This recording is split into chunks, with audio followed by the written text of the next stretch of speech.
Okay, so I have just started class 12th and I already have a 10 lecture backlog. मतलब अभी अभी batch शुरू हुआ है. Already in backlog. Class 11th, it's completely messed up. मतलब bio के भी टॉपिक्स पे कॉन्फिडेंस नहीं है, वो भी भूल रहे हैं. And let me tell you, bio is suppose to be my comfort subject, the only subject which makes me feel better. Physics chemistry तो राम भरोसे है. अब बायो की ये हालत है तो सोच लो फिज़िक्स केमिस्ट्री की क्या है. इट सक्स, इट्स स्कैरी, पर अब रो के क्या, कुछ हो थोड़े ना जाएगा. I just need to fix it now to actually start studying. वो भी तो मुश्किल है. फर्स्ट स्टेप पे आए, कितना बैकलॉग है पता नहीं. So because I am not aware, तो मैंने सोचा हम लिस्ट बनाएंगे. And I ended up listing out पूरी की पूरी क्लास 11 का सिलेबस. हाँ, बहुत स्मार्ट है. देखो, पूरा पूरा क्लास 11 का सिलेबस मेरा इतना ख़राब नहीं है. मैंने एक साल झपना ही, मतलब अब हम इसमें क्या ही बोले. तो मैंने सारे टॉपिक्स को लेक्चर की ज़रूरत नहीं है. मुझे हर चीज़ में फुल लेक्चर की ज़रूरत नहीं है. मुझे कुछ चीज़ में वन शॉट से हो जाएगा, कुछ चीज़ें मैंने लिटरली 1-2 लेक्चर पे छोड़ दिए हैं चैप्टर. लास्ट के 1-2 लेक्चर बचे हैं, मेरे से नहीं हुआ. थर्मोडाइनमिक्स मैंने 13 में से 9 लेक्चर्स कर लिए एंड उसके बाद हिम्मत ही नहीं हो रही थी थर्मोडाइनमिक्स करने में, क्योंकि क्वेश्चंस नहीं बन रहे थे. 8 तक तो बहुत अच्छी तरह बने. तो द थिंग इज़ कि मुझे पिछले वाला पार्ट रिवाइज़ कर लेंगे एंड देन हम उसके बाद कंटिन्यू करेंगे वहाँ से. अच्छे से रिवाइज़ करने के बाद एंड उसके न्यूमेरिकल्स बनाने के बाद. तो ईजी चैप्टर्स के लिए जो ऑलमोस्ट प्रिपेयर्ड है उनके लिए हम सिर्फ लेक्चर नोट्स कर लेंगे एंड सीधा प्रैक्टिस पे आ जाएंगे. तो सब्जेक्ट बाय सब्जेक्ट ब्रेकडाउन पे आ जाए. सब्जेक्ट बाय सब्जेक्ट ब्रेकडाउन इतना कॉम्प्लेक्स नहीं है. पहले बॉटनी है, देन फिज़िक्स है, उसके बाद मैंने ज़ूलॉजी लिख रखी है, देन केम का लिख रखा है. मतलब बेसिकली सारा सिलेबस लिख रखा है और जितने कॉलम्स बने मैंने बना दिए. लेवल 1, 2, 3 जो दिया हुआ है वो मॉड्यूल के क्वेश्चंस का है, ताकि हम मॉड्यूल क्वेश्चंस पे भी ज़्यादा टिकिंग कर पाएँ. तो पॉइंट इज़ कि हुआ क्यों ये बैकलॉग, किया क्या था मैंने. मतलब जब तक बैठेंगे नहीं सोचने की गलती क्या थी, तब तक पता नहीं चलेगा ना क्या गलत कर रहे थे, जो मिसाल रिपीट ना करें. The thing was I was procrastinating a lot, like इतना ज़्यादा कि पूछो मत. उसी के चलते ख़राब हुई हैं चीज़ें. दूसरा चीज़ था कि क्वेश्चंस प्रैक्टिस करने में इंटरेस्ट नहीं आ रहा था, क्योंकि देखो 2 क्वेश्चन बना रहे थे मॉड्यूल से and when it didn't work out उब जा रहे थे. तो मॉड्यूल बना ही नहीं रहे थे, टेस्ट्स दे ही नहीं रहे थे, देना ही नहीं चाह रहे थे. तो अब इस पर दिल पे पत्थर रख के हिम्मत करके देना होगा. इंटरनेट इश्यूज़ हमारे यहाँ बहुत हैं, तो वो एक अलग ही प्रॉब्लम चलता रहता है. टाइम मैनेजमेंट इतनी गंदी है मेरी, इतनी घटिया है मेरी, मतलब क्या बोलें. मतलब टाइम मैनेजमेंट के लिए शब्द ही नहीं है, उसको तो रहने ही दो. और उसके बाद डिस्ट्रैक्टेड कुछ ज़्यादा, लाइक इतने चिल में आ गए थे, मे बी 10th के नशे थे और कुछ नहीं. But the most important thing, brain मेरा सही जगह पे था ही नहीं. I was stressed about a lot of topics जिनके अबाउट मुझे स्ट्रेस होना ही नहीं चाहिए. वो मेरी बात है ही नहीं, मेरी रिस्पॉन्सिबिलिटी है ही नहीं, तो हम कहाँ क्यों स्ट्रेस ले रहे हैं. तो अब समस्या पता चल गई है, समाधान पे ध्यान देना था, तो हम सोल्यूशंस लिखने बैठे. पहला सोल्यूशन प्रोक्रास्टिनेशन का. अपने दिमाग का मुंह बंद कर दो. प्रोक्रास्टिनेशन मेरा दिमाग बोलना शुरू करेगा, मेरा क्या सबका दिमाग बोलता है कि ये छोड़ दो, नहीं करो, अच्छा नहीं है, थोड़ा सा तो बचा है, बाद में कर लेंगे. उसको बोलो तो चुप रहे, बिल्कुल चुप. थोड़ा सा बचा है अभी कर लेंगे, ज़्यादा बचा है तो कोई बात नहीं, थोड़ा थोड़ा करके अभी कर लेंगे, अभी इतना सा करेंगे बस, उसके बाद छोड़ देंगे. फिर उतना सा करने के बाद फिर उसको बोलो इतना सा और कर लेंगे. जैसे हम लोग खाना खिलाया जाता था बचपन में, वैसे ही हमें इन्फॉर्मेशन खानी है अब. उसके बाद अपने आप को बताना है कि एक और क्वेश्चन, उसके बाद आप छोड़ दोगे. प्रॉमिस खुद से, झूठे प्रॉमिस. जैसे ही क्वेश्चन हो जाए, फिर दूसरा, फिर तीसरा, फिर चौथा, एक वो एक बन जाएगा ना, उसके बाद तो तुम 6 क्वेश्चन कर लोगे. उसके बाद जो नहीं बनेगा उसके बाद कहोगे छोड़ने का. अगर एक के बाद दूसरे पे ही कह रहे हो छोड़ने का क्योंकि दूसरा नहीं बना, तो कोई बात नहीं, एक और ट्राई करेंगे ना, भगवान का नाम लेके. जितने भगवान का नाम आता है लेके कर देंगे. लेक्चर का अगर बैकलॉग बन जाए, अगले दिन ख़त्म कर देना, उसके लिए सोना कम पड़े चलता है. लेकिन महीनों की दिन रात की चैन नहीं लेनी है। थोड़ा तौल के सेक्रीफाइस किया जाता है, किस में ज़्यादा लॉस है, किस में ज़्यादा कम लॉस है। दूसरी चीज़, मैंने 9th में ना मतलब गजब की जर्नलिंग करी है, किसी दिन वीडियो बनाएंगे इस पर द थिंग इज़ जर्नलिंग ज़बान लड़खड़ा रही है मेरी। जर्नलिंग से क्या होता है कि आइडियाज़ अरेंज हो पाते हैं, एंड पता नहीं क्यों अचानक से मेरे आइडियाज़ इतने क्लटर हो गए थे कि मेरी जर्नल से बर्दाश्त नहीं हो रहा था। मेरे से जर्नलिंग नहीं हो रही थी अचानक से। 2 साल जर्नलिंग करने के बाद मेरी 8th की जर्नल दिखाने लायक नहीं था। मैंने काइंड ऑफ 8th में भी जर्नलिंग करी है, देन 9th में मतलब उसको सजा धजा के करना, bullet journal and all. 10th में भी करा मैंने, 10th में तो काफ़ी ठीक किया मैंने। 11th हुआ ही नहीं, मैंने किया ही नहीं। तो मुझे जर्नलिंग वापस लानी है, क्योंकि जहाँ तक मैंने देखा है जर्नलिंग कर रहे थे तो my life was on track, manage करना आसान हो जा रहा था। एंड दूसरी चीज़ टाइम लॉगिंग, पता तो चले मेरा टाइम जाता कहाँ है। तो उसके लिए मैंने ज़्यादा कुछ नहीं, 10 रुपये की कॉपी खरीदी है अभी प्लेन टाइम लॉगिंग करने के लिए। क्योंकि देखो नई चीज़ें इतनी इन्वेस्टमेंट करके कुछ बर्बादी नहीं करेंगे, क्लासमेट की कॉपी लें सजा के या जर्नल लें, नहीं, तो वो काम नहीं करना है। जब मेरा कोई ठिकाना नहीं है कि मेरे से टाइम लॉगिंग होगी कि नहीं, तो फिर हम क्यों पैसे बर्बाद करें। क्लासमेट की कॉपी लाई जाएगी ना अगली बार ड्राइंग करने के लिए, कॉपी के पीछे छोड़ो। तो fabulous, the most important point, मतलब हम क्या ही बोले फैबुलस का। मुझे बस कुछ नहीं करना है, मेरा सिंपल टारगेट है पहले महीने के लिए पहला माउंटेन। फैबुलस में से देखना ना 3 माउंटेन्स दिए होते हैं, first mountain, second mountain and third mountain. First mountain में अराउंड 6 वो हैं हैबिट के सेट्स हैं, जर्नीज जिन्हें कहते हैं। तो मेरे को उनको पूरा फिनिश करना है। मे बी 5 भी हो जाएंगे तो कोई बात नहीं है, छठा वाला इज़ नॉट माई टाइप। मतलब देखो हम लोग बच्चों को तो इतना नहीं कर सकते, journey to nourishment and all and mindfulness, वो अभी पहले खाना खाना सीख जाए, उसके बाद तो खाना वाला कंप्लीट हो जाएगा, उसके बाद हम वो कर लेंगे। लेकिन ऑलमोस्ट फर्स्ट माउंटेन से मुझे पीछे छुड़ा लेना। एंड सेल्फ हेल्प गाइड्स जितनी उसमें दी हुई हैं एंड कोचिंग सीरीज़ जो दी हुई है, उसे अपने दिमाग को एक सही जगह पे लाना है। मेडिटेशन एक्सरसाइजिंग एंड ऑल, उसमें मतलब हैबिट्स कैसे बनाना है उसमें दिया होता है। You all can try it, पता नहीं। तो एक और इम्पॉर्टेंट पॉइंट था कि I need to start showing up, क्योंकि डिसिप्लिन बनाना है। उसको क्या बनाना है, पूजा पाठ बनाना है। तो मैंने स्टडी रिचुअल बनाने का सोचा, एक बेसिकली स्टडिंग को रिचुअल बनाने का सोचा। तो उसके लिए मुझे उसको रोज़ करना पड़ेगा। तो मैंने सोचा कि 30 मिनट रिव्यूज़ का सुबह में करेंगे एंड 30 मिनट नाइट में करेंगे। नाइट वाला स्कूल का होगा, क्योंकि अच्छा खासा गैप क्रिएट हो जाएगा मेरे इन्फॉर्मेशन भूलने के लिए। तो हम स्कूल का कर लेंगे, एंड क्योंकि कोचिंग अभी जस्ट हुई होगी तो हम उसको सुबह रिवाइज़ कर लेंगे। वो तो हो गया, सब सॉल्यूशंस पता चल गए, समाधान हमारे पास है। प्लान क्या है? प्लान है 11th का बैकलॉग फिनिश करना है, सबसे इंपॉर्टेंट चीज़। दूसरी चीज़, अप्रैल में PT1 का सिलेबस करना है, क्योंकि PT1 मई के फर्स्ट वीक में ही है प्रॉबली। जून में PT2 का ख़त्म करना है, और मिड टर्म का सिलेबस जुलाई तक। अगस्त हमारा फुल रिविजन के लिए होगा। तो मिड टर्म के सिलेबस को मैंने ब्रेक डाउन किया है, तो अराउंड 7 चैप्टर्स अ मंथ आएगा। और मुझे क्योंकि बैकलॉग भी करना है 11th का, तो अराउंड 12 चैप्टर्स। उसी बीच में जून है तो मेरे पास समर वेकेशन रहेगी, तो हम उसमें थोड़ा एक्स्ट्रा कर सकते हैं। पर ज़्यादा लग रहा होगा ना 19 chapters a month. Let me tell you, break down करने पे आसान लग रहा है, पता नहीं क्यों। तो करके देखते हैं, अगर नहीं होता है देख लिया जाएगा। तो अप्रैल का प्लान क्या है एग्जैक्टली? अप्रैल का प्लान है, मेरे पास 2 सब्जेक्ट मुझे रोज़ करना है, एक बैकलॉग का, एक 12th का।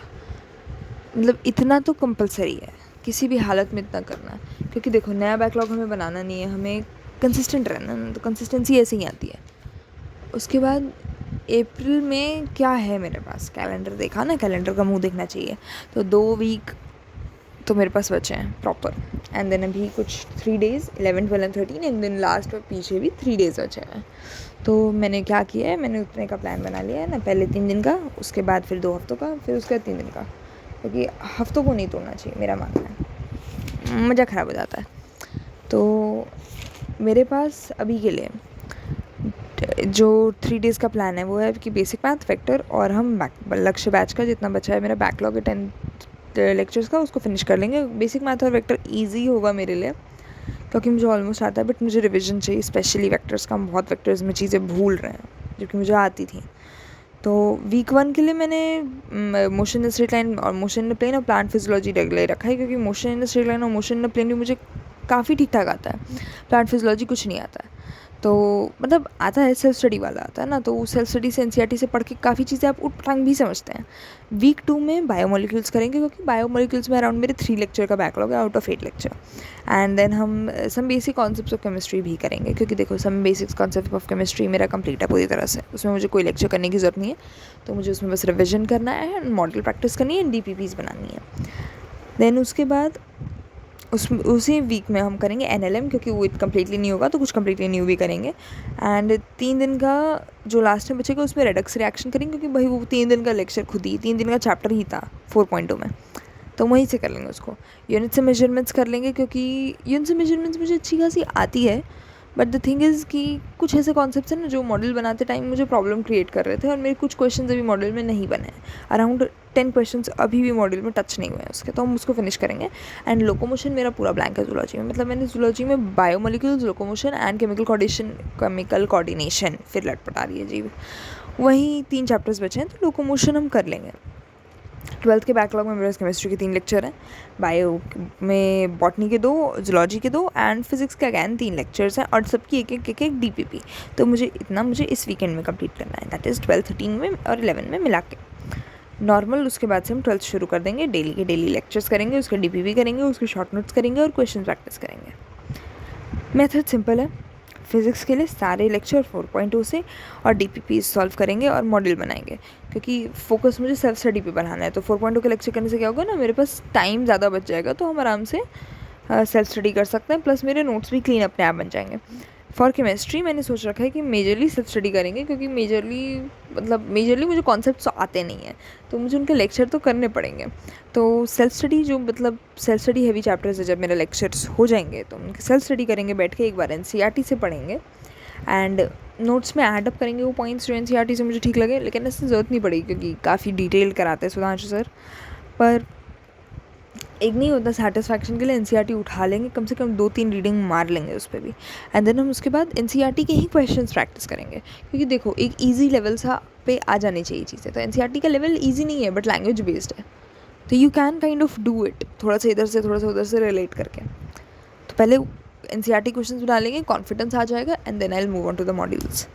एंड मॉड्यूल्स के बाद, जैसे मॉड्यूल्स एक सेक्शन की मॉड्यूल हो गई, क्योंकि लेवल 1 में तो ब्रेक कर करके दिया हुआ है, तो एक सेक्शन की मॉड्यूल हो गई, तो हम उसके बाद टॉपिक वाइज में तब हम उसके DPP बना लेंगे। एंड देन वैसे ही मॉड्यूल थोड़ा सा, फिर DPP, फिर मॉड्यूल थोड़ा सा, फिर DPP। बायो के लिए कुछ ही चैप्टर्स मेरे बचे हैं, तो उनको हम लेक्चर से कंप्लीट करेंगे और नोट्स बनाएंगे।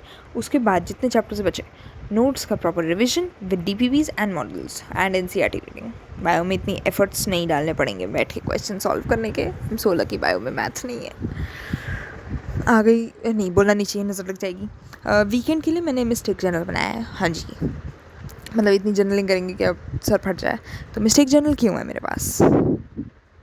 टाइम बर्बाद करने के लिए नहीं, जो भी गलतियाँ करें हम उसमें नोट डाउन करेंगे। अब उसके चलते हम गलतियाँ ही नहीं कर रहे हैं, हम एक क्वेश्चन बनाते टाइम उसको 3-4 बार चेक करें। स्पीड ख़राब हो रही है, बट चेकिंग से क्या हो रहा है ना, धीरे धीरे स्पीड बढ़ी है। मतलब शुरुआत में इस टेक्निक में मेरी को बहुत स्पीड, मतलब बहुत टाइम लग रहा था। अब क्योंकि स्पीड काफ़ी बढ़ गई है, तो अब इतना टाइम नहीं लग रहा है। एंड मुझे रियलाइज़ हो रहा है कि मेरे को, मतलब मैंने बहुत छोटी छोटी गलतियाँ कर रखी हैं। मतलब डिवीजन करना है तो उसमें डेसिमल भूल जाएंगे, डेसिमल में मुझे बहुत प्रॉब्लम आती है, बार बार डेसिमल भूल जाते हैं, क्योंकि मेरे को डॉट बनाने की आदत बहुत ख़राब है। मैंने छोटे छोटे डॉट बना देना है, एकदम छोटे छोटे, दिखेंगे ही नहीं फिर डिवीजन करते टाइम, क्योंकि हड़बड़ी में देखेंगे ही नहीं हम।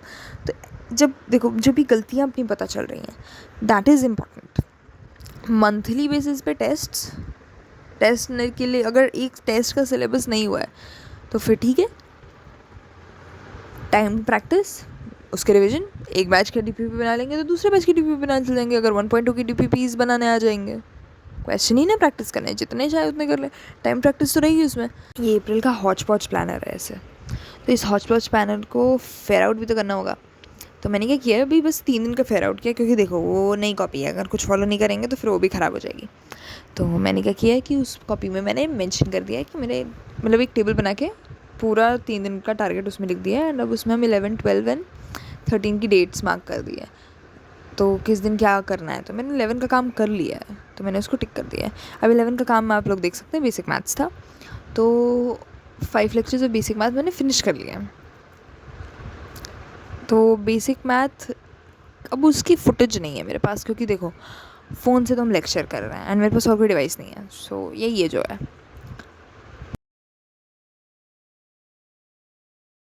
मैंने क्या किया है, मैं नोट्स का ये मेरा फ्लिप थ्रू है, नोट्स देख लो, एंड उसके बाद मैंने डायरेक्ट शॉर्ट नोट्स बनाने बैठे हैं। मतलब नोट्स हो गई मेरे पास, बेसिक मैथ हो गई, फिर फ़ोन पे तो डीपीपी है, उसका स्क्रीन रिकॉर्डिंग तो बनेगा नहीं, फ़ोन है, और पीडब्ल्यू की प्राइवेसी पॉलिसी की सिक्योरिटी पॉलिसी ऐसे ही कुछ है, तो उसके चलते हो नहीं सकता है, तो उसकी कोई फुटेज नहीं है मेरे पास। मेरे नोट्स बन गए, तो नोट्स हैं, नोट्स से शॉर्ट नोट्स बनाने बैठेंगे, वो साथ में बैठेंगे।